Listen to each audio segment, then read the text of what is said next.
শুভেচ্ছা জানাচ্ছি সকলকে, আশা করি সকলেই ভালো আছেন। এই মুহূর্তে আছি ভাটিয়াপাড়া, সে ভাইরাল এবং অনলাইনের সে জনপ্রিয় ভাটিয়াপাড়ার মিলন হোটেল। ভাই একটু একজন আসুন তো। এটা কি ছোট মাছ? ছোট মাছ আছে। ছোট মাছ কত করে প্লেট? 150 টাকা প্লেট। এটা কি একই একই মাছ নাকি এটা আলাদা? এটা 5 মিশালি মাছ। এটা কত? এটাও 150 টাকা। আর এটা হচ্ছে ব্রয়লার মুরগি। আচ্ছা, এটা কত? 80 টাকা পার পিস। কোয়েল পাখি? কোয়েল পাখি কত পার পিস? আচ্ছা, 70 টাকা।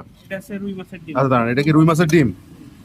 রুই মাছের ডিম। রুই মাছের ডিম কিভাবে বিক্রি করেন? প্লেট। আচ্ছা, প্লেট কত করে? 70 টাকা করে। হাঁসের মাংস? হাঁসের মাংস কত করে? 200 টাকা প্লেট। কয় পিস করে দেন? এটা গরুর মাংস। গরুর মাংস 4-5 পিস না?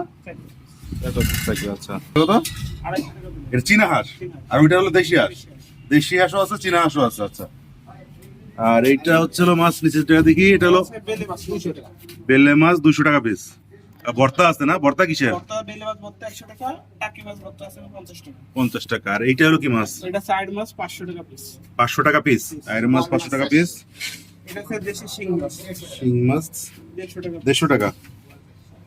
আর এটা হচ্ছে এই পাশে কি? এটা বল কত করে বল? দোকান। আর চিংড়ি মাছ কত? চিংড়ি মাছ কি নদীরটা না?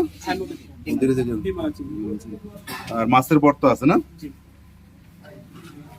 এই হচ্ছে আপনার আর হচ্ছে ভাত হলো গরম ভাত নাকি? ভাটিয়াপাড়ার সেই মিলন হোটেল। এখানে এখন অনেক হোটেল হয়ে গেছে, বাট পুরাতন যে হোটেলগুলো আছে তার ভিতরে আপনাদেরটা অন্যতম। এই তো আপনাদেরটা পুরানো না মিলন হোটেল যেটা? হ্যাঁ, 23 বছর। সেটাই জানি যে মিলন হোটেল এইটা হচ্ছে এখন সবচেয়ে পুরাতনের মধ্যে এটা আছে। বসার মোটামুটি ভালো ব্যবস্থা আছে। এটা আপনি গোপালগঞ্জ থেকে মোড় নিয়ে ভাঙার দিকে যাইতে আসলে হাতের বাম সাইডে পড়বে। এখানে খাবারের মান যেটা সেটা হচ্ছে হলো যে স্বাদটা সবার কাছে শুনছি ভালো। আজকে খেতে আসলাম, দেখা যাক এদের আসলে রান্নার মান আসলে কতটা ভালো।